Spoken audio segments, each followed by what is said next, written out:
미국의 어느 유명한 목사님이 고속도로를 달리다가 광고판에 카피를 읽게 되었어요. 근데 그 내용이 뭐냐면 돈이 드는 게 아니라 돈이 벌립니다 그랬어요. 글쎄 무슨 투자 상품 같은 그러한 광고였던 것 같아요. 근데 목사님이 그거를 딱 보면서 영적으로 적용을 했어요. 그게 바로 하나님께 순종하는 것은 돈이 드는 일이 아니라 돈이 벌리는 일이다. 그래가지고 그런 내용으로 책도 썼더라고요, 보니까. 근데 사실 오늘 본문이 바로 노골적으로 돈 그렇게 얘기했는데 돈보다도 귀한, 그러니까 돈이라는 건 하나의 우리에게 주는 하나님의 축복이라는 그런 상징으로 볼 때 예레미야 선지자에게 백성들이 와서 하는 말이 하나님께 기도해 주세요. 그래서 하나님이 주신 응답이 우리에게 좋든 좋지 않든 그 말에 순종해서 복을 받겠습니다.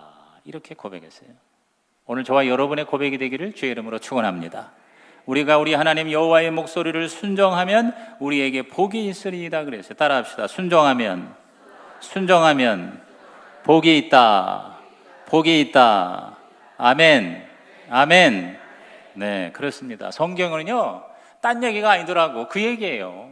창세기부터 계시록까지 하나님께 순종하면 복 받는다. 그 얘기요. 그거 뒤집어서 하나님께 순종하지 않으면 벌 받는다. 하나님의 심판받는다. 그 메시지입니다. 하나님 입장에서는 은혜와 사랑의 메시지고요. 우리 입장에서는 믿음과 순종의 응답인 거예요. 따라합시다. 믿음과 순종. 근데 이 믿음과 순종은 따로 국밥이 아니라는 거죠. 믿으면 순종한다. 시작. 믿으면 순종한다. 동전의 양면이에요. 그리고 사실은 같은 얘기인 것 같아요. 그래서 저는 첫째로 저와 여러분이 믿는다고 하지만 그러나 순종하지 않으면 불이 꺼진다는 거예요. 뭐가 꺼져요? 불이 꺼져요. 불이. 성령의 불이 꺼지고 은혜의 불이 꺼진다 그 말이죠. 여러분, 우리가 예수 잘 믿는 게 뭐예요? 많은 사람이 착각하는 겁니다. 뭐냐면 교회에 와서 설교 잘 들어요. 야, 오늘 설교 진짜 은혜다, 은혜 받았다. 그리고 헌금하고 가는 거를 예수 잘 믿는 거라고 생각해요. 우리가 스스로 착각하는 거죠. 근데 사실 설교 듣고 은혜 받는 것이 예수 잘 믿는 게 아니라 그 은혜 받은 대로 사는 것이 예수 잘 믿는 것이다. 동의하시면 아멘 하시기 바랍니다. 알면서도 우리가 이거를 사실상 문화가 돼버렸어. 그냥 주일날 가서 교회 가서 설교하는 거, 또 설교 듣는 거, 목사는 목사대로, 성도는 성도대로, 그게 그냥 신앙생활을 잘하는 걸로 우리도 모르게 착각을 하고 있는 것 같아요. 그래서 예수 믿으면서도 진짜 하나님의 복을 못 받는 경우가 왕왕 있지 않은가 하는 생각을 합니다. 여러분이 목사의 설교나 아니면 기도 중에, 성경 묵상 중에, 아니면 누구의 어떤 대화를 통해서나 이렇게 하나님이 여러분에게 감동 주시고 말씀 주시고 음성 주시면 거기에 여러분이 이제부터는 그냥 좋다가 아니라 순종함으로 하나님의 진짜 복을 받으시기 주님의 이름으로 축원합니다.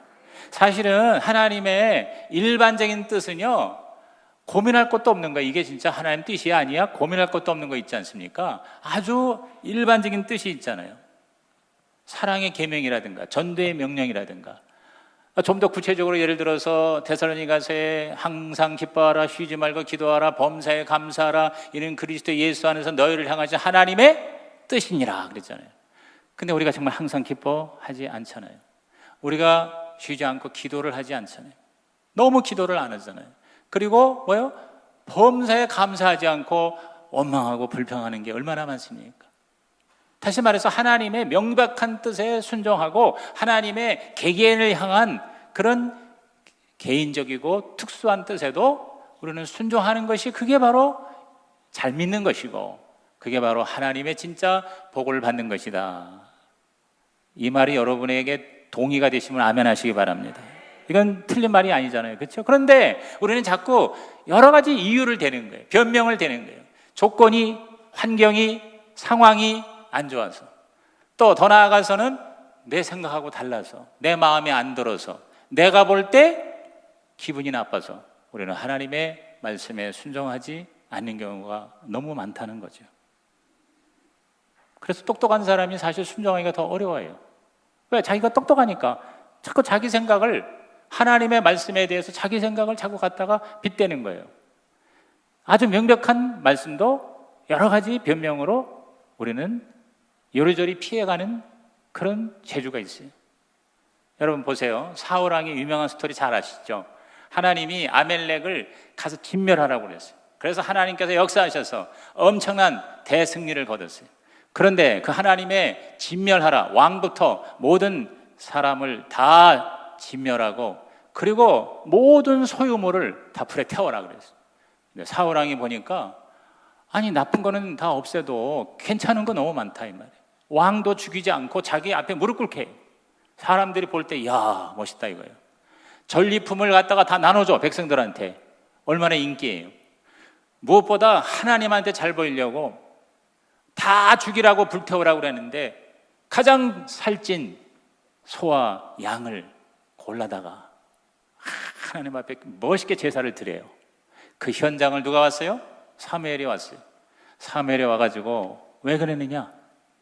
왜 하나님이 다 진멸하라고 그러는데 왜 다 없애지 않고 이렇게 취하고 또 하나님 앞에 왜 그 짐승들을 갖다가 제물로 드리냐 그랬더니 이거 얼마나 좋냐 이거예요. 내 생각에 이거는 굉장히 합리적이고 굉장히 좋은 거 아니냐. 여러분 그랬을 때 내가 제사를 드리기 위해서 그랬습니다. 그러니까 사무엘이 뭐라고 그랬어요? 그 유명한 말, 순종이 제사보다 낫다 그랬어요. 여러분 그때부터 사울은 내리막길을 걷습니다. 하나님이 그 촛대를 옮기신 거예요. 하나님이 주신 불이 꺼지기 시작하는 거예요. 그래서 사울은 비참한 최후를 당하고 그 불이, 그 촛대가 어디로 갔어요? 다윗으로 옮겨지게 됐습니다. 오늘 여기서 우리들은 성경에 사실 이 한 케이스만이 아니에요. 창세기 아담과 하와부터 시작해서 결국 하나님 앞에 제대로 하나님의 놀라운 복을 못 받는 이유는 하나님의 뜻에 거역하는 거예요. 순종하지 않는 거예요. 또 순종을 하는 것 같은데 온전하게 하지 않는 거예요. 근데 하나님은 온전한 순종을 우리에게 요구하세요. 우리를 위해서. 여러분 우리가 순종하지 않아서 우리에게 손해나는 경우가 얼마나 많은지 몰라요. 성경에 뭐 이렇게 사울왕에게 명령한 그런 무슨 엄한 명령을 우리가 얘기하지 않더라도 성경에 가장 많은 하나님의 약속의 말씀 또는 명령이 뭐냐면 염려하지 말라, 두려워하지 말라, 걱정하지 말라 했잖아요. 이게 1000번이나 나와요. 1000번이나. 이렇게 하나님이 염려하지 말라, 두려워하지 말라 그랬는데 우리는 거기에 순종하지 않고 어떻게 해요? 자꾸 염려해요. 자꾸 두려워해요. 진짜 하나님을 믿으면 우리가 두려워하거나 불안해하거나 걱정하지 않아야 되는데 자꾸 우리는 걱정하고 두려워합니다. 그렇죠? 예수님이 직접 우리에게 하신 말씀 읽어보겠습니다. 마태복음 6장 25절입니다. 시작. 그러므로 내가 너희에게 이르노니 목숨을 위하여 무엇을 먹을까 무엇을 마실까 몸을 위하여 무엇을 입을까 염려하지 말라.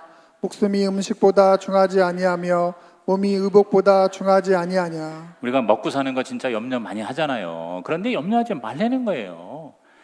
그런데 또 같은 말을 반복해서 6장 31절에서 32절에 또 이렇게 말씀하십니다. 시작. 그러므로 염려하여 이르기를 무엇을 먹을까 무엇을 마실까 무엇을 입을까 하지 말라. 이는 다 이방인들이 구하는 것이라. 너희 하늘 아버지께서 이 모든 것이 너희에게 있어야 할 줄을 아시느니라. 자, 앞에 있는 염려하지 말라는 거는 제가 볼 때 마음속으로 염려하지 말라는 소리인 것 같아요. 그리고 뒤에 있는 염려하여 이르기를 그랬어요. 영어 성경 보니까 saying 그랬어요. 그게 뭐냐면 아이고 내가 뭘 먹어야 되나, 내가 뭘 입어야 되나, 이렇게 입으로 염려하는 말을 하지 말아라 그랬어요. 왜냐하면 너희가 믿는 하나님은 너희 아버지신데 아버지가 너희를 책임져 주신다, 이렇게 예수님이 말씀하셨어요. 다시 말해서 우리들의 부정적인 생각, 부정적인 입술로 하나님의 우리를 지켜주시는 약속의 말씀을 건드리지 말아라, 이런 말씀이겠죠. 그렇습니다. 오늘 저와 여러분이 정말 믿는다면 그 믿음의 증거는 뭐냐면 그렇게 살아야 된다는 거죠.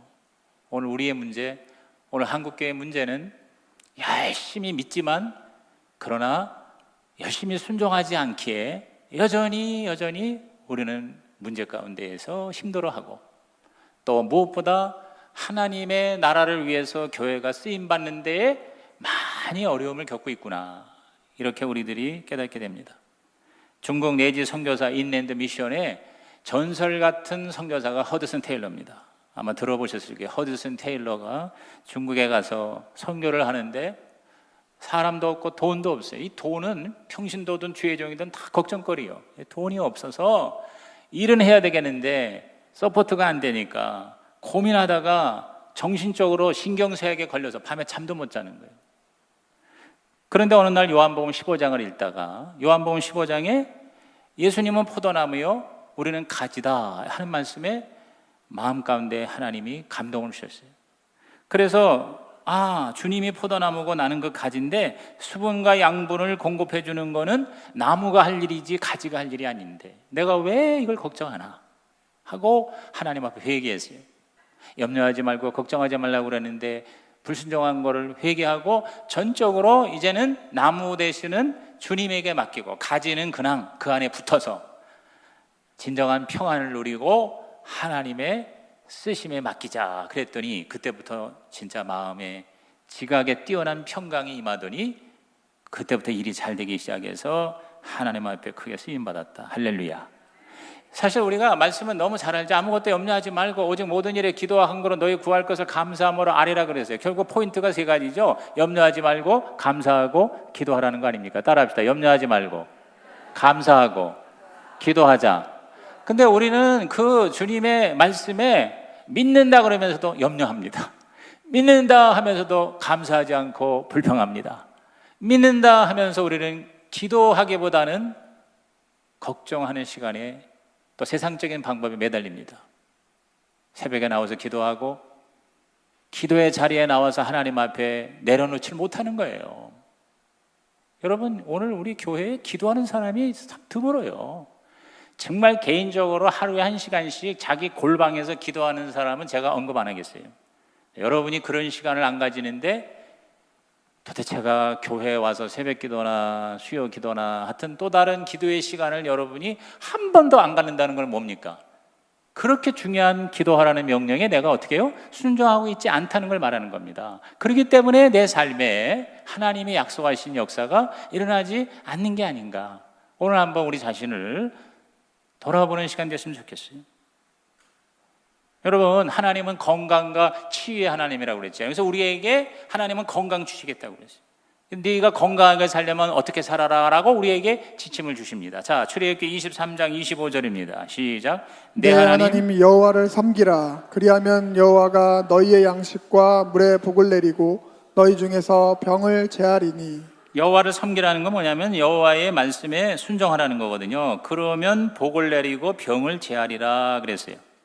그러니까 우리가 신학적으로 하나님은 치유의 하나님, 건강을 주시는 하나님이라는 걸 믿고 그 다음에 그 믿은 대로 우리가 치병을 위해서 기도하고 또 하나님의 뜻대로 살면 하나님은 우리에게 치료하시고 건강을 보장해 주신다. 이게 하나님의 약속이고 하나님의 마음이죠. 그래서 구약에도 치료의 하나님인데 신약에는 더 확실하게 히브리서 8장 6절에 보면 더 좋은 약속으로 세우신 더 좋은 언약이라고 그랬거든요. 그래서 아예 예수님이 병을 치료하시는 예수님, 병을 짊어지신 예수님으로 오늘 이 성찬이 우리의 죄를 사할 뿐만 아니라 우리의 병도 고쳐주신다는 강력한 하나님의 약속으로 신약에 다가옵니다. 그래서 우리에게 이렇게 이야기를 하고 명령합니다. 야고보서 5장 14절 16절입니다. 시작. 너희 중에 병든 자가 있느냐? 그는 교회의 장로들을 청할 것이요 그들은 주의 이름으로 기름을 바르며 그를 위하여 기도할지니라. 믿음의 기도는 병든 자를 구원하리니 주께서 그를 일으키시리라. 혹시 죄를 범하였을지라도 사하심을 받으리라. 그러므로 너희 죄를 서로 고백하며 병이 낫기를 위하여 서로 기도하라. 의인의 간구는 역사하는 힘이 큼이니라. 자, 병든 자는 어떻게 하라고 그랬어요? 서로 기도하고 또 기름을 바르고 안수를 받고 그리고 무엇보다 자기의 잘못된 게 있으면 회개하라 그랬어요. 그러면 하나님이 고쳐주신다 그랬거든요. 그러면 우리는 뭐냐면 병이 날 때까지 계속 이렇게 하나님의 그 뜻대로 순종하는 거죠. 기도하고 기도해주고 그렇죠? 제가 아까 2부 때도 이제 이 설교를 했어요. 그 뭐라고 설교했냐면 여러분이 아픈 사람은 날 때까지 여기 나와라. 헌신대 앞에 나와라. 그래서 기도를 받으라. 주님이 그렇게 하셨으니까 순종하자. 가서 기도해주고 기도받고 이게 순종하는 거거든요. 그런데 헌신대 나와서 기도를 안 받더라고.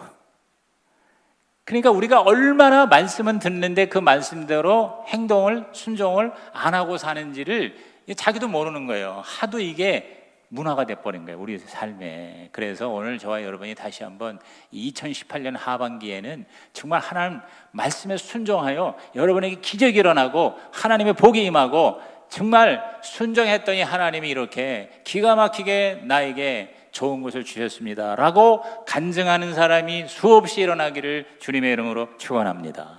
하나님은 저와 여러분이 아프고 병들고 고생하는 것을 하나님은 원하지 않는 날을 우리가 진짜 믿어야 돼요. 그리고 그걸 우리가 강력하게 따라가야 돼요. 그렇죠?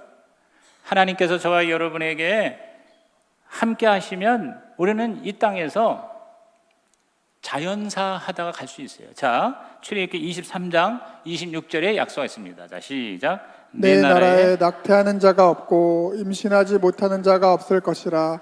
내가 너의 날수를 채우리라. 너의 날수를 채우리라 하는 말이 뭐겠어요? I'll give you a full life span. 그래서 full life span, 날수라는 건 뭐냐면 하나님은 우리에게 이 땅에 태어나서 사는 수명이 정해져 있거든요. 그때까지 하나님이 지켜주시겠다는 그 말씀이거든요. 그러니까 우리가 이걸 믿고 저와 여러분이 아프지 않고 살다가 자연사 하는 거에 대한 믿음을 갖고 우리 그러한 삶을 여러분이 뭐예요? 기도하면서 노력하는 거예요. 기도가 바로 순종이 되시길 바랍니다. 그래서 아프리카 속담에 그런 속담이 있대요. 기도하면서 발을 움직이라 하는 말이 있대요. 기도하면서 발을 움직이라. 그게 무슨 말이냐면 기도만 하는 게 아니라 믿습니다 기도하는 게 아니라 발을 움직인다는 거는 행동을 하라는 거예요. 행동을 하라는 거예요. 예를 들어서 내가 누구를 구원시켜야 되겠습니다, 전도하게 하옵소서가 아니라 그렇게 기도하고 나서 내가 어떻게 해야 돼? 가서 복음을 전하라는 거예요. 전하지 않고 계속 앉아서 구원시켜달라고만 해서는 안 된다는 거예요. 여기 자연사 한다는 것도 우리가 그렇게 믿고 그렇게 내가 살아야 돼요. 아이고 어떻게 그렇게 살 수 있어요 하지 말고. 우리 지난주에 제가 어느 목장에 가는데 거기 목원 되시는 분이 장수 집안이라는 게, 장수 집안. 아버지가 99세에 돌아가시고 할머니는 101세에 가셨대. 그러면서 그 권사님이 하는 얘기가 자기도 아무래도 아마 100살까지 살 것 같아 그래요. 근데 내가 지금 몸이 아프다는 거예요. 그래서 내가 이 병을 가지고 장수할 것 같아요 그래. 그게 내가 병을 가지고 장수하지 말고 병 없이 장수하여 자연살지어다. 속으로만 그래서 속으로만. 겉으로 그러면 무안할까 봐. 여러분 실제로 자연세가 있어요. 그 권사님의 아버지가 99세까지 살다가 밥을 먹다가 식탁에 앉아서 그냥 가셨다는 거예요. 그렇게도 갈 수 있구나. 원래 하나님이 그렇게 우리에게 복을 주셨는데 우리가 복을 누리지 못하는 이유가 뭘까? 여러분 오늘 저와 여러분께서 진짜 우리 하나님의 뜻에 내가 믿고 순종할 때 기적이 일어나기를 주의 이름으로 축원합니다. 두 번째 포인트가 뭐냐면 근데 우리가 이 순종할 때에는 반드시 대가가 따르고 그 다음에 그 대가에 못지않은 엄청난 보상이 우리에게 임한다는 거예요. 불순종은 별로 대가가 필요하지 않아. 불순종하는 데는 아주 간단해. 그런데 나중에 대가를 치러. 대가만 치르지 보상은 하나도 없어.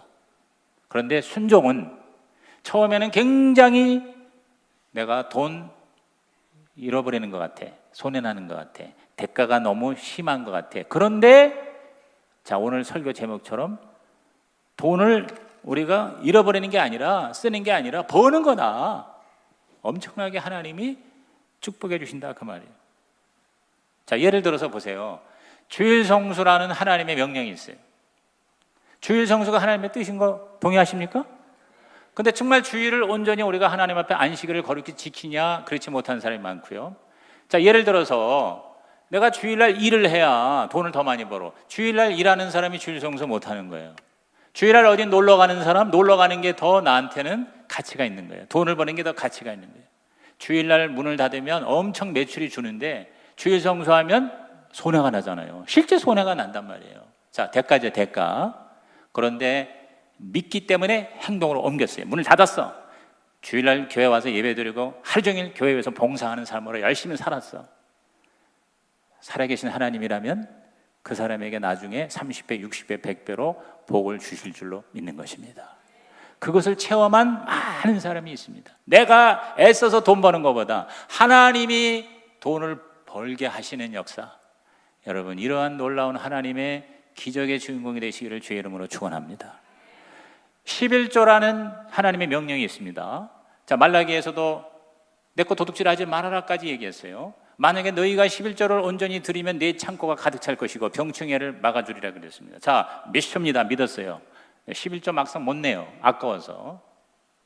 여러분 사실 요새 11조 내는 거 쉬운 일이 아니에요. 사는 게 힘든데 세금 제하고 나서 딱 10%딱 이렇게 하나님께 드리는 게 거기까지 수준이 되려면 쉬운 게 아니야. 그리고 수준이 된 사람은 이제 어떻게 보면은 문화가 됐죠. 이제 습관적으로 드리는 거죠. 그런데 내가 10의 1조로 하나님 앞에 뭐 10의 1조만 드립니까? 사실 11조 드리고 또 감사원금, 주정원금, 기타 교회를 위해서 또 돈을 쓰는 게 사실은 적지 않습니다. 근데 여러분 이것을 믿는 사람은 그냥 뭐예요? 당연하다듯이 지킵니다. 순종합니다.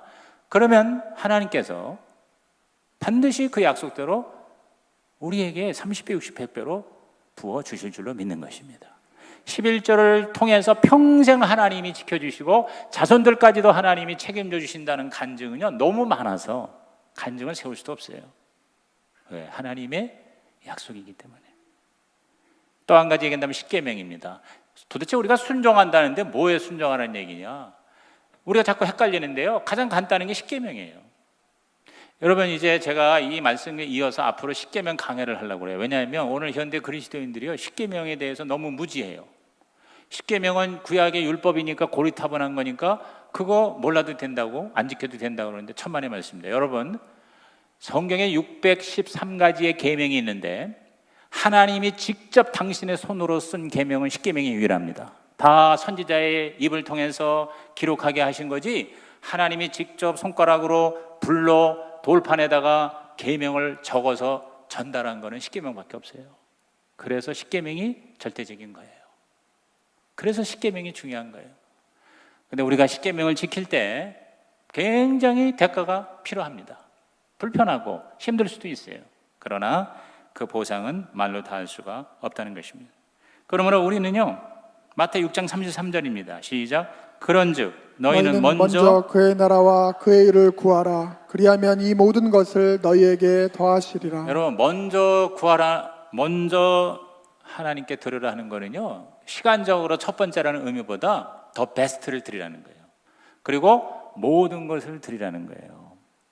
그러면 하나님이 당신의 모든 것을 더하여 주시리라 그랬어요. 나의 베스트를 주님께 드리면 하나님의 베스트를 하나님은 나에게 주시겠다는 것입니다. 이것이 하나님의 약속이에요. 그러니까 우리는요 계산해서는 안 돼요. 계산하면 우리는 순종 못해요. 솔직히 성경에는요 이해되지 않는 것 천지예요. 아까 사울왕 얘기했지만 사울이 생각한 게 합리적이에요. 사울이 생각한 게 우리 현대인의 그 어떤 개념으로는 훨씬 그게 올바른 거예요. 그러니까 성경을 우리가 읽어보면은 인간이 이해가 안 되는 거 천지야. 근데 그걸 하라는 거예요. 그게 바로 믿음이라는 거예요. 그리고 그 믿음은 행동으로 순종으로 증명이 돼야 된다는 거죠. 당장은 손해 갔지만요 궁극적으로는 최고가 되는 것이 바로 순종이에요. 당장은 손해 갔지만 궁극적으로는 하나님의 베스트를 얻는 것이 순종이다. 아멘을 안 하는 거 보니까 저 혼자 외치고 있습니다. 여러분 구약의 대표적인 인물이 요셉이죠. 요셉이 하나님을 만나고 10대의 꿈을 받아요. 그리고 그 하나님의 주신 약속에 매달려서 그대로 사니까 자꾸 드러나는 거야. 이게 맨날 꿈꾸면서 꿈 얘기하니까. 그러니까 형들이 시기하고 질투해서 결국은 팔아버렸죠. 그래서 애굽으로 팔려갔어요. 사실 그거 죽인 거예요. 근데 애굽에 가서 계속 하나님께 순종하니까 하나님이요 길을 열어주셨어요. 그래서 보디발이라고 하는 시위대장, 중앙정보부장, 뭐 내무부 장관, 이 정도의 고관에 종으로 들어가는데 너무 일을 잘하니까 완전히 맡겼어. 총무로 맡겼어. 그래가지고 요셉이 완전히 그 집안의 2인자가 됐네. 그러니까 계속 하나님을 사모하며 기도하며 하나님 뜻대로 사니까 점점 잘해. 그러니까 그냥 너무 멋있으니까 보디발의 마누라가 그걸 보고 접근을 하는 거예요. 그래 보디발의 아내가 또 얼마나 예쁘겠어요. 뭐 그 보디발이 뭐 못생긴 여자를 못 얻겠어요. 그러니까 이게 잘만 하면 이게 진짜 이거 대단한 거예요. 그런데 요셉은 하나님에게 순종하는 사람이에요. 그죠? 이건 안 돼. 이건 하나님 뜻이 아니야. 끝까지 그거를 거역했다가 모함을 뒤집어 씌워가지고 어떻게 해요? 감옥에 들어갔어요. 자, 순종을 했더니 감옥에 들어갔어. 엄청난 지금 손해를 보는 것 같아요. 그러나 끝까지 감옥에서 주님 순종했죠. 술장관, 떡장관 만났고 그것도 해석을 해줬는데 뽑아준다고 그러더니 2년 동안 말이야, 약속도 안 지키고 그럴 때도 낙심하지 않고 계속 주님만, 하나님만, 여호와만 바라봤더니 어떻게 됐습니까? 그는 결국 나중에 바로에게 발탁이 되고 그 당시 오늘날로 말하면 미국보다 더 강력한 제국의 2인자가 된 거예요. 총리가 된 게 나이 30살에. 여러분, 이게 바로 순종하는 자에게 주시는 어마어마한 보상이라는 사실이죠. 이게 요셉만 얘기겠어요? 그냥 성경의 전체가 다 스토리잖아요. 그 요셉의 아버지 야곱도요, 나중에 그 요셉이 가나안에 기근이 들었으니 이 애굽에 이주하세요 했을 때 고민이 많았을 거예요. 그런데 자기 할아버지 아브라함, 자기 아버지 이삭의 그 하나님을 믿고 하나님의 가라 하는 말씀에 순종했어요. 사실 그 쉬운 일이 아닙니다. 지금도 이민이 어려운데 그 당시에 쉬운 일이 아니라고요. 그런데 그 말씀에 순종했을 때 패밀리가 네이션이 됐어요. 70명의 가족이 300만의 위대한 민족이 되었단 말이에요. 어마어마한 보상을 하나님이 해주셨습니다. 오늘 저와 여러분에게, 우리에게 이런 은혜가 있기를 주님의 이름으로 축원합니다. 불순종에는 항상 궁극적인 손해가 나고 순종에는 항상 궁극적인 유익이 따릅니다. 하나님의 말씀은 여러 가지로 역사합니다. 여러분이 직접 하나님한테 음성을 들으면 다른 얘기 할 거 없어요. 그러나 대부분은 바로 여러분의 인간 리더십을 통해서 하나님이 여러분에게 순종을 요구하실 때가 많습니다. 여러분이 교회면 교회의 목사를 통해서 여러분에게 순종의 요구를 하실 때가 있습니다. 교구장이 여러분에게 순종을 요구할 때가 있습니다. 목자와 목녀가 목원에게 순종을 요구할 때가 있습니다. 아버지가 요구할 때가 있어요. 기도하는 어머니가 요구할 때가 있습니다. 디바인 리더십, 즉 신적 리더십은 휴먼 리더십, 인간 리더십을 통해서 하나님께서 역사하세요. 그게 하나님의 질서입니다. 그런데 거기에 내가 이해가 안 되고 어떤 때는 내가 손해가 나는 거, 어떤 때는 기분이 나빠도 여러분 순종하는 사람이 결국은 하나님의 복을 받더라는 거예요. 저는 제가 몇 차례 얘기했습니다만 여의도에서 제가 41년 있었거든요. 그리고 내가 이렇게 개척을 하면서 지난날에 우리 여의도 순복음교회를 돌아볼 때 그때는 내가 이해가 안 됐고 그때는 도대체 이런 문화가 있나. 여러분, 당회장 명령하면 절대적이었었어요. 당회장 명에 의하여 그러면은요 무조건 해야 되는 거예요. 이유가 없는 거예요. 당회고 교역자 해고 소용없어요. 당회장 명에 의하여 그랬어요. 자, 민주주의고 현대인이고 하면 이게 말이 안 되는 거잖아요. 근데 여러분, 그때가 가장 하나님께서 그 교회를 쓰신 때였은 걸 알 수가 있어요. 그리고 제가 돌아보니까 열심히 일해가지고 막 잘 하고 있는데 어느 날 갑자기 오다가 떨어집니다. 내일 짐 싸가지고 저 남미로 가라, 저 아프리카로 가라. 그러면 두말 없이 가는 거예요. 그게 바로 문화였었어요. 그런데 거기에 대해서 무슨 소리 하는 겁니까? 이게 말이 됩니까? 해가지고 거기에 대해서 반발하거나 그리고 다른 여러 가지 수를 쓰거나 아예 그냥 난 여기 이제 있지 않겠어, 떠나. 그리고 마이웨이로 갑니다. 상당히 똑똑한 사람일수록 그럴 확률이 많습니다. 여러분, 100% 그런 건 아닌데 지금 내가 이렇게 돌이켜 볼 때 이해가 안 되고 말도 안 되는데도 자기 리더십에 순종해서 간 사람은요 나중에 결국은 다 잘 되더라고요. 그리고 무엇보다 그 자손들이 잘 되더라고요. 근데 그렇지 않은 사람들이 훨씬 안 되는 경우가 많아요. 100% 이해가 없는 건 아니에요. 그런데 제가 보니까 이 하나님 나라라는 거는 어떻게 보면 업사이드 다운이에요. 거꾸로 왕국이에요. 그러니까 세상에서 이 생각하는 개념하고 다른 거예요. 하나님이 요구하시는 것은 그럴 때가 굉장히 많다는 거죠. 오늘 저와 여러분이 하나님이 여러분에게 요구할 때 여러분이 웬만하면 순종하세요. 그러면 하나님께서 반드시 여러분을 책임져 주실 줄로 믿는 것입니다. 여러분 대개 그래요. 이 주의 종들이 뭘 얘기할 때 그 사람을 망하게 하려고 얘기하는 경우가 없습니다. 미친 목사나 아니면 무슨 뭐 이단의 교주쯤 되면 모를까, 나름대로 잘하든 못하든 유능하든 무능하든 어쨌든 교회 잘 되고 성도들이 복받고 잘 되도록 하기 위해서 기도 중에 예를 들어서 어떤 메시지를 전하거나 또 어떠한 지시를 할 때가 있어요. 이제 그럴 때 여러분께서 그것이 단지 사람의 말이 아니라 하나님의 그 사람을 통해서 나에게 주시는 음성이 될 때 여러분에게는 엄청난 기회가 된다는 거예요. 그 기회를 잘 여러분이 포착을 해서 우리 하나님의 복을, 인간의 힘을 능가하는 하나님의 복을 받는 하나님의 은혜가 있기를 주님의 이름으로 축원합니다. 마지막 세 번째 포인트가 뭐냐? 순종은 어려운 것이 아니라는 거예요. 너무 어렵게 생각하니까 우리가 안 되는 것 같아요. 힘든 것 같아요. 여러분 단반지라는 말이 있어요. 따라합시다. 단반지. 처음 드세요? 단반지가 뭐냐면 단순하게, 반복해서 지속적으로 해요. 그러니까 우리가 하나님 말씀 순종하는 것도 그냥 단순하게 해야 돼요. 따라합시다. 단순하게, 반복해서, 지속적으로. 단반지. 여러분 단반지 하세요. 단반지. 예? 신앙생활도 단반지. 예? 우리가 어떤 좋은 습관을 들이는 것도 단반지. 그렇죠? 그러면 뭐예요? 하나님께서 바보 같아, 밀어내, 세상으로 말하면은 웃기는 거야. 그런데 단반지로 순종하면 여러분 하나님이 그 사람을 결코 놔두지 않으신다는 것이죠.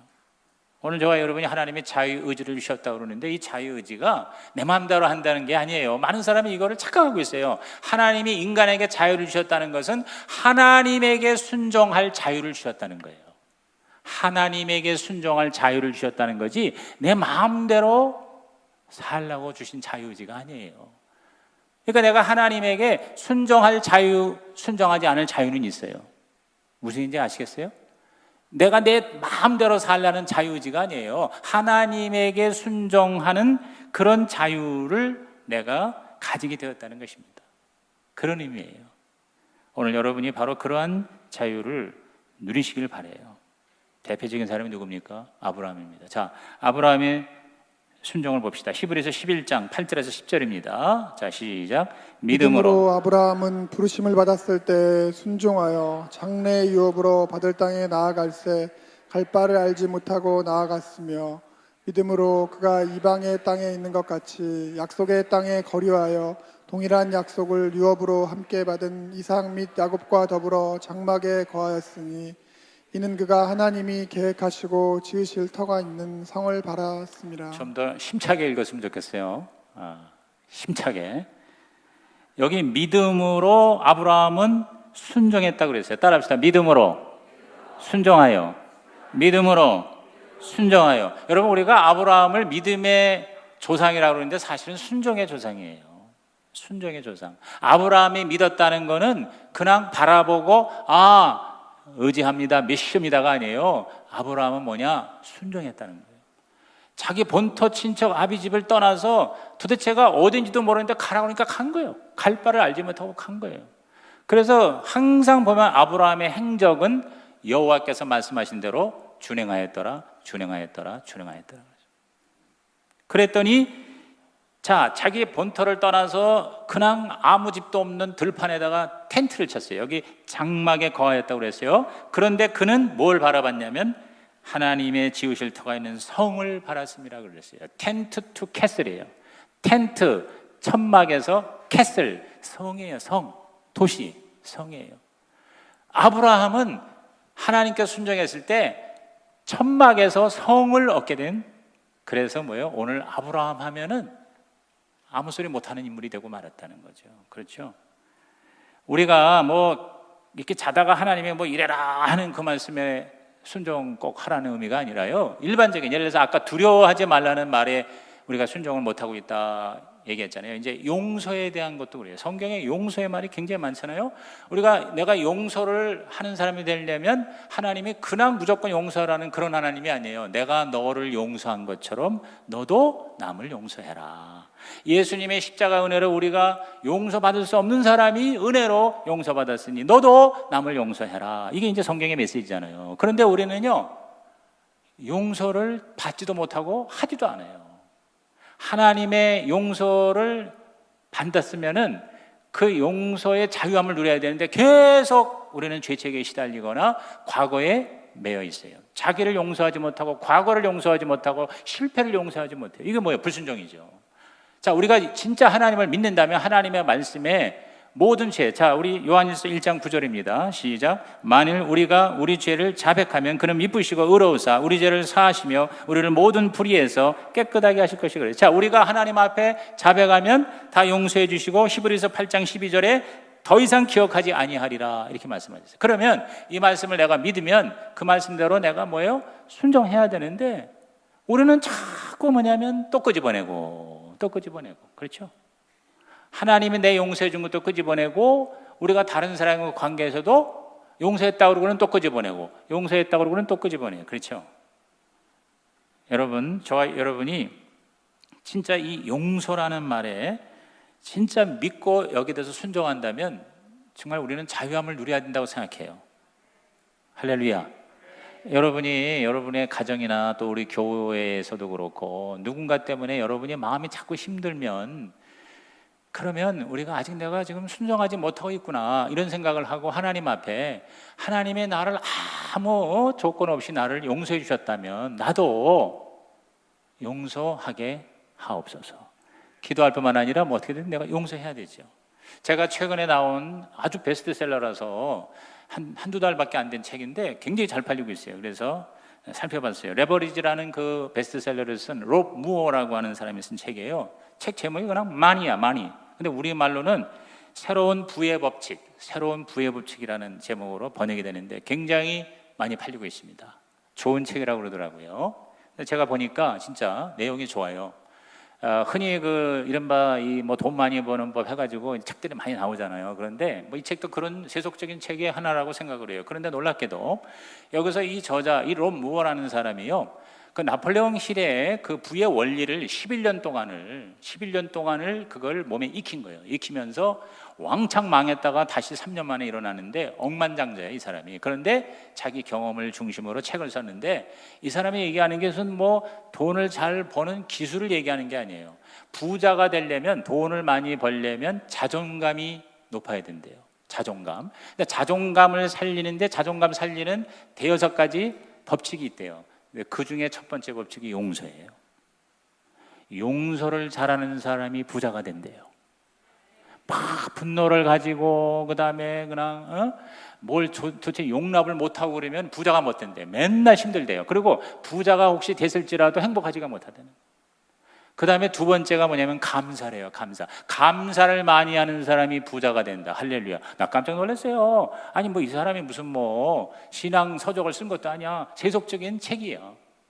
그런데 세상에서도 부자가 되려면 용서를 많이 해야 되고 감사를 많이 해야 되고, 세 번째가 뭐냐면 기대를 해야 된대. 기대. 믿음을 가져야 된다. 믿음을 갖고, 그리고 그 다음에 뭐 지식과 경험과 목표가 분명해야 되고, 뭐 가치를 재산으로 환원하는 테크닉이 있어야 되고, 여러 가지가 있는데 용서와 감사를 먼저 얘기하는 것을 보고 제가 굉장히 은혜를 받은 거예요. 아하, 그래서 하나님이 용서라는구나. 오늘 저와 여러분이 나를 용서하고 과거를 용서하고 나의 실패를 용서하고 내가 봐도 한심한 그 자화상을 용서하고 주 안에서 새로운 피조물이 되고, 다른 사람도 여러분이 판단하고 정죄하고 비판하지 말고 용납하고 용서함으로 여러분의 삶에 하나님의 큰 복이 임하기를 주님의 이름으로 축원합니다. 그래서 결론이 이사야 1장 19절을 다 같이 큰 소리로 시작. 너희가 즐겨 순종하면 땅의 아름다운 소산을 먹을 것이요. 한 번 더. 너희가 즐겨 순종하면 땅의 아름다운 소산을 먹을 것이요. 따라합시다. 즐겨 순종하면. 이왕 순종하는 거 즐겁게 순종할 때 땅의 아름다운 소산을 먹을 것이다. 여러분, 최고의 순종은 내가 죽고 주님이 사는 것입니다. 오늘 성찬이 바로 순종이 무엇인가를 보여주는 거 아닙니까? 예수님이, 하나님의 아들이 아버지 하나님에게 어떻게 순종했습니까? 십자가에 죽기까지 순종했습니다. 그러자 그에게 보상이 어떻게 됐습니까? 하늘 보좌에 앉으시고 수많은 영혼을 거두시고 만왕의 왕으로 하나님의 나라의 진정한 통치자가 되셨다. 할렐루야. 오늘 저와 여러분이 이 길을 같이 걸어가는 하나님의 나라가 되시기를 주님의 이름으로 축복합니다. 하나님 아버지 감사합니다. 오늘 산부 예배자들이 즐겨 순종함으로 하늘의 복 땅의 아름다운 소산을 먹게 하여 주시옵소서. 예수님의 이름으로 축복하며 기도하옵나이다.